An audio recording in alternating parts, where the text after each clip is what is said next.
Kabul airport पर जबरदस्त अफरा तफरी। विमान में चढ़ने के लिए यात्री एक दूसरे से कर रहे हैं धक्का मुक्की। एयरपोर्ट पर लगातार भीड़ बढ़ने से हालात बेकाबू हो रहे हैं।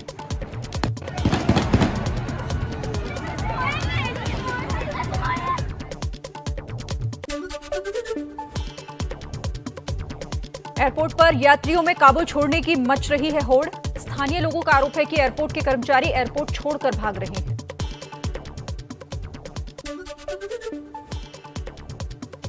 एयर इंडिया के रेस्क्यू ऑपरेशन में बड़ी रुकावट आ सकती है। अफगानिस्तान ने अपना एयर स्पेस बंद कर दिया है। शिकागो से दिल्ली आ रही एयर इंडिया की फ्लाइट को अपना रास्ता बदलना पड़ा है।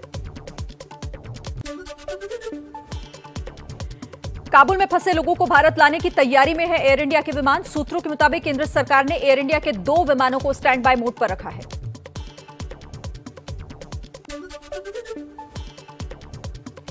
अफगानिस्तान के हालात पर अमेरिकी रक्षा मंत्रालय पेंटागन ने ट्वीट कर बयान जारी किया है। पेंटागन के मुताबिक काबुल के हामिद करजई एयरपोर्ट की सुरक्षा के लिए पिछले 48 घंटों में 6000 अमेरिकी सैनिकों को तैनात किया गया।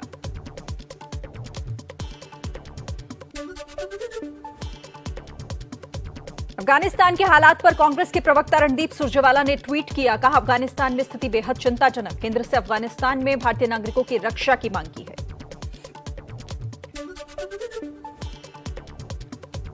काबुल पर कब्जे के बाद सड़क पर हर जगह दिख रहे हैं तालिबानी। जगह जगह ले रहे हैं स्थानीय नागरिकों की गाड़ियों की तलाशी। काबुल में तालिबान के कब्जे के बाद आम लोगों में दहशत बढ़ने लगी है। लोग सड़क पर सामान के साथ एयरपोर्ट की तरफ शहर छोड़कर भागते नजर आए। अफगानिस्तान में हर घटना को टीवी पर देख रहा है तालिबान का सह संस्थापक मुल्ला बरादर। तालिबानियों के राष्ट्रपति भवन में घुसने की घटना को मुल्ला बरादर ने टीवी पर लाइव देखा। अफगान राष्ट्रपति भवन से आई तालिबानियों के कुरान पढ़ने की तस्वीरें। अफगानिस्तान पर कब्जे के बाद तालिबान ने राष्ट्रपति भवन में कुरान पढ़ा। तालिबान के अफगानिस्तान पर कब्जे के बाद रिहा किए गए तालिबानी कैदी। जेल से रिहा होते ही हजारों की संख्या में बोरिया बिस्तर के साथ जेल से बाहर निकलते दिखे तालिबानी कैदी। आईएसआईएस और अलकायदा के कैदी भी रिहा किए गए।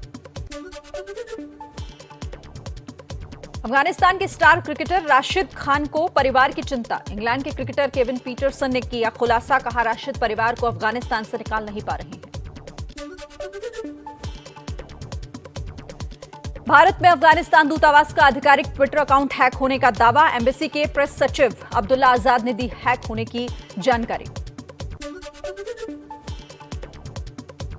ब्रिटिश एयरवेज ने अपने पायलट्स को एडवाइजरी जारी की है। पायलट को अफगान एयर स्पेस से दूर रहने को कहा गया।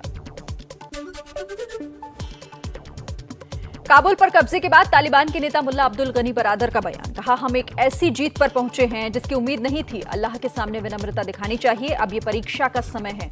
हमारी जिम्मेदारी लोगों की सेवा और सुरक्षा सुनिश्चित करने की। तालिबान ने मुल्ला शिरीन को काबुल का गवर्नर बनाया। गवर्नर बनते ही कहा, बड़ी कुर्बानी के बाद मिली जीत। लोगों की सुरक्षा पहली प्राथमिकता। अफगानिस्तान के राष्ट्रपति भवन पर तालिबान का कब्जा। राष्ट्रपति अशरफ गनी ने देश छोड़ा। अफगानिस्तान के कुछ नेता पाकिस्तान पहुंचे।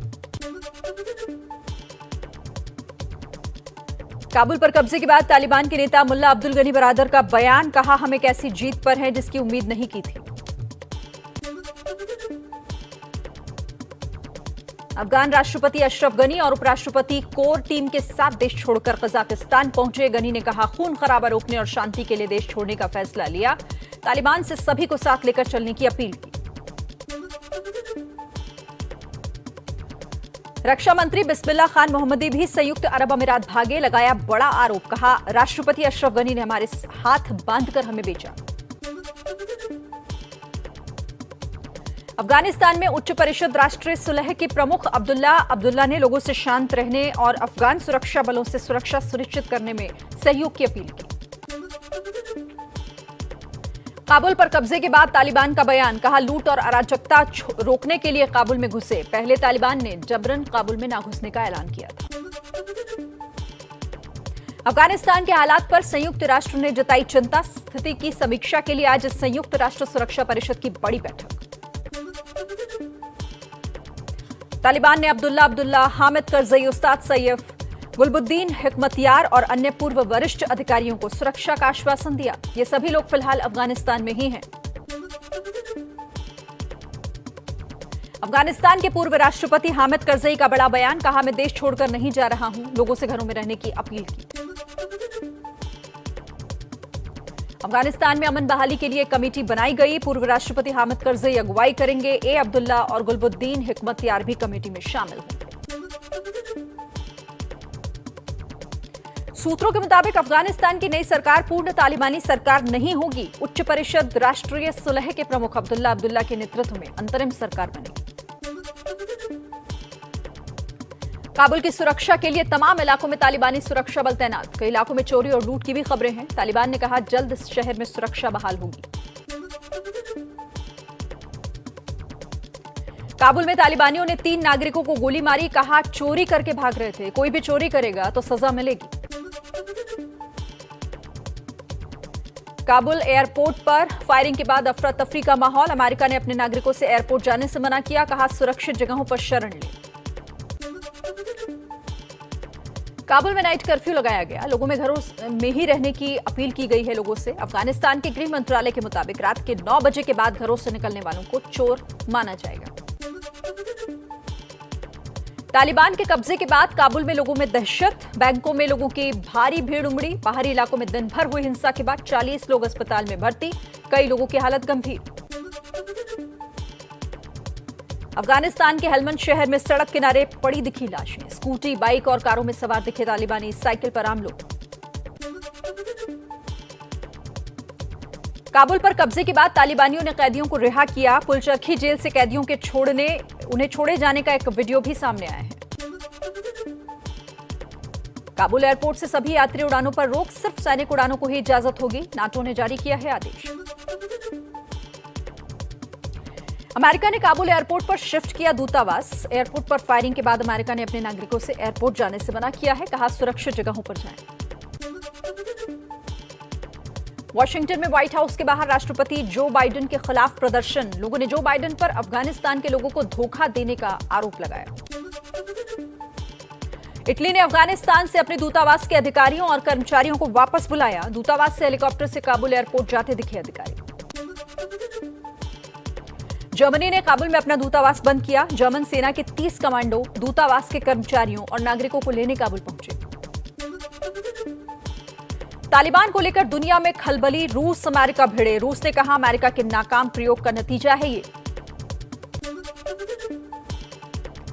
तालिबान सरकार बनने से पहले ही विवाद शुरू। रूस और ब्रिटेन ने तालिबान को अफगान सरकार के तौर पर मान्यता देने से इनकार किया। अफगानिस्तान पर तालिबान के कब्जे के लिए अमेरिकी विदेश मंत्री एंटनी ब्लिंकन ने अफगान सेना को बताया जिम्मेदार। कहा अपने देश की हिफाजत करने में नाकाम रही सेना। तुर्की के राष्ट्रपति एर्दोगन का ऐलान। कहा पाकिस्तान के साथ मिलकर अफगानिस्तान में शांति स्थापित करने की कोशिश करेंगे। ईरान के विदेश मंत्री बोले शांति स्थापित करने की कोशिश जारी रखेंगे। काबुल से 129 यात्रियों को लेकर एयर इंडिया का विमान दिल्ली पहुंचा। अफगानिस्तान से आए लोगों ने एबीपी न्यूज पर घर परिवार छोड़ने का दर्द बयां किया। कहा स्थिति बेहद खराब है। अफगानिस्तान के पूर्व राष्ट्रपति हामिद करजई के भाई जमील करजई भी एयर इंडिया के विमान से दिल्ली पहुंचे। बोले अशरफ गनी ने देश के साथ गद्दारी की, लोग माफ नहीं करेंगे। राष्ट्रीय महिला कांग्रेस के अध्यक्ष सुष्मिता देव ने कांग्रेस से इस्तीफा दिया। ट्विटर पर उन्होंने अपना प्रोफाइल बदला, अपने पद के आगे पूर्व लगाया। सूत्रों के हवाले से खबर टीएमसी में शामिल हुई।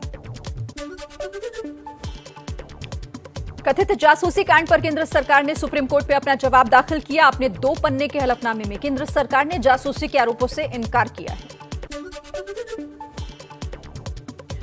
पूर्व पीएम अटल बिहारी वाजपेयी की 3री पुण्यतिथि आज। दिल्ली में सदैव अटल स्थल पहुंचकर राष्ट्रपति और प्रधानमंत्री ने दी श्रद्धांजलि। अमित शाह और बीजेपी अध्यक्ष जेपी नड्डा ने भी नमन किया। भारत के मुख्य न्यायाधीश एनवी रमन्ना ने संसद में कम बहस पर चिंता जाहिर की। कहा बिना जरूरी बहस के बने कानून में स्पष्टता की कमी। सदन में होने वाली बहस की गुणवत्ता पर भी अफसोस जताया। केंद्रीय कानून मंत्री किरण रिजिजू ने चीफ जस्टिस की चिंता पर सहमति जताई। कहा अब वरिष्ठ सांसद जूनियर सांसदों को संसद ठप्प कराने को कहते हैं। राज्यसभा में हंगामे के मामले में सभापति वेंकैया नायडू से मिले सरकार के 7 मंत्री विपक्षी सदस्यों के कथित उपद्रव को लेकर कार्रवाई की मांग की। सूत्रों के मुताबिक मुलाकात में विपक्ष के व्यवहार को अभूतपूर्व और हिंसक बताया।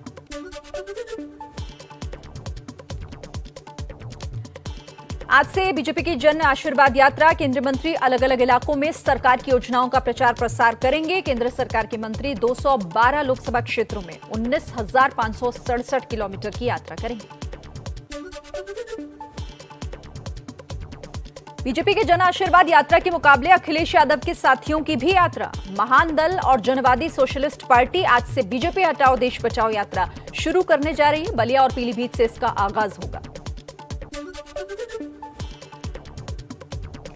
समाजवादी पार्टी से गठबंधन के सवाल पर बोले पीएसपी प्रमुख शिवपाल यादव। 27 अगस्त को एबीपी न्यूज पर करेंगे प्लान का खुलासा। कहा खुद सुन लेना क्या प्लान है। कांग्रेस के पूर्व अध्यक्ष राहुल गांधी का आज केरल दौरा। अपने संसदीय क्षेत्र वायनाड के कई कार्यक्रमों में शामिल होंगे। राजस्थान कांग्रेस में अंदरूनी कलह खुलकर सामने आई। जोधपुर में जिला परिषद चुनाव में टिकट कटने से नाराज कार्यकर्ताओं ने जमकर हंगामा किया। धक्का मुक्की गाली गलौज का वीडियो वायरल हुआ। पश्चिम बंगाल में ममता सरकार आज खेला होबे दिवस मनाएगी। टीएमसी राज्य के कई स्पोर्ट्स क्लब में खिलाड़ियों को फुटबॉल बांटेगी। विधानसभा चुनाव के दौरान खेला होबे टीएमसी का प्रमुख नारा था।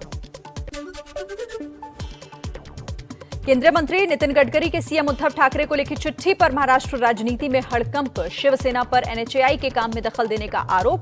काम बंद करने की चेतावनी दी। नितिन गडकरी की चिट्ठी पर शिवसेना सांसद भावना गवली की सफाई। कहा गडकरी साहब से मिलकर बात करूंगी, उन्हें किसी ने गलत जानकारी दी है। सरकार के 14 अगस्त को विभाजन विभीषिका स्मृति दिवस के रूप में मनाने को लेकर कांग्रेस नेता चिदंबरम का आपत्तिजनक ट्वीट। लिखा अगर पाकिस्तान 15 अगस्त को विभाजन विभीषिका निंदा दिवस मनाए तब भारत क्या करेगा। संसद के लोक लेखा समिति के कश्मीर और लद्दाख दौरे का तीसरा दिन। पहाड़ी इलाकों में काफी ऊंचाई पर तैनात सेना के जवानों और अधिकारियों को मिल रही सुविधाओं की जानकारी लेने पहुंची है समिति। त्रिपुरा में टीएमसी की 2 महिला सांसदों पर हुआ हमला। डोला सेन और अपरूपा पोद्दार पर हमला हुआ है। डोला सेन के निजी सचिव के सिर पर चोट लगी। बीजेपी कार्यकर्ताओं पर हमले का आरोप है।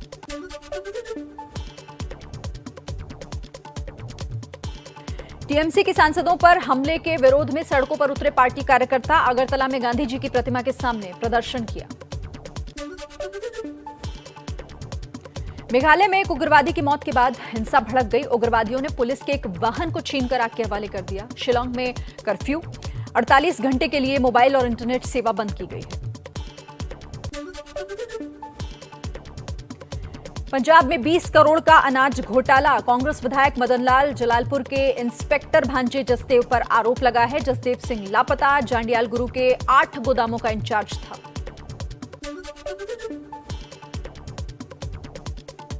कांग्रेस विधायक मदन लाल जलालपुर का बयान। कहा जसदेव सिंह से मेरा कोई लेना देना नहीं, ना ही कोई संपर्क।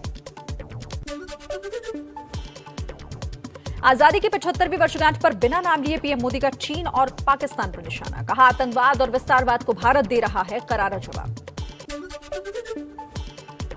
यूपी में आज से 2 पालियों में 9वीं से 12वीं तक के स्कूल खुलेंगे। एक पाली में 50% छात्रों के शामिल होने की इजाजत। कोरोना नियमों का पूरी तरह से पालन करना होगा। लंबे वक्त के बाद बिहार में आज से कक्षा 1 से 8 तक स्कूल दोबारा खुल रहे हैं। कोरोना नियम के पालन के साथ ही बिहार में स्कूल खोलने की इजाजत दी गई है। केंद्रीय स्वास्थ्य मंत्री मनसुख मांडविया का आज केरल दौरा। अधिकारियों के साथ बैठकर कोरोना की स्थिति की समीक्षा करेंगे। पंजाब सरकार का कोरोना को लेकर बड़ा आदेश। वैक्सीन की दोनों डोज लगवा चुके या फिर आरटीपीसीआर नेगेटिव रिपोर्ट वालों को ही मिलेगी राज्य में एंट्री।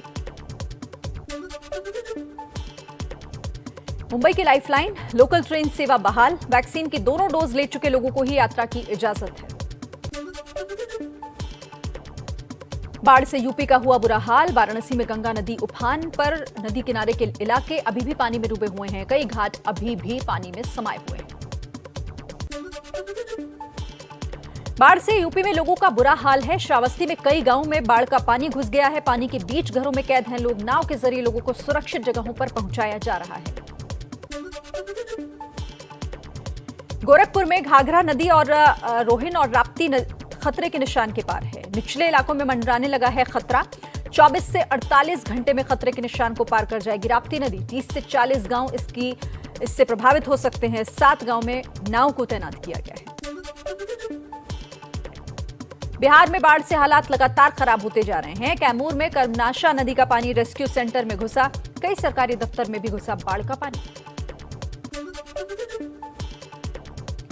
पटना में गंगा नदी पार कर रही नाव हाईटेंशन तार से टकराई। 38 लोग झुलसे। 15 से 20 लोगों के लापता होने की भी खबर है। हिमाचल में किन्नौर हादसे के छठे दिन भी रेस्क्यू ऑपरेशन जारी। अभी भी 5 लापता हैं। एनडीआरएफ, आईटीबीपी और पुलिस के जवान रेस्क्यू ऑपरेशन में लगे। सावन का आखिरी सोमवार आज वाराणसी के काशी विश्वनाथ मंदिर में लोगों ने भोलेनाथ की पूजा की। मंदिर के बाहर श्रद्धालुओं का जमावड़ा। सावन के आखिरी सोमवार पर हरिद्वार में भगवान शिव की पूजा। हरिद्वार के दक्ष प्रजापति मंदिर में पूजा करने जुटे श्रद्धालु। जलाभिषेक कर लोगों ने अपने परिवार के लिए दुआ मांगी। 15 दिन बाद तमिलनाडु में रामेश्वरम मंदिर दोबारा श्रद्धालुओं के लिए खोले गए। मंदिर खुलने पर भक्तों में काफी खुशी दिखी। कोरोना केस बढ़ने से मंदिर को बंद करना पड़ा था।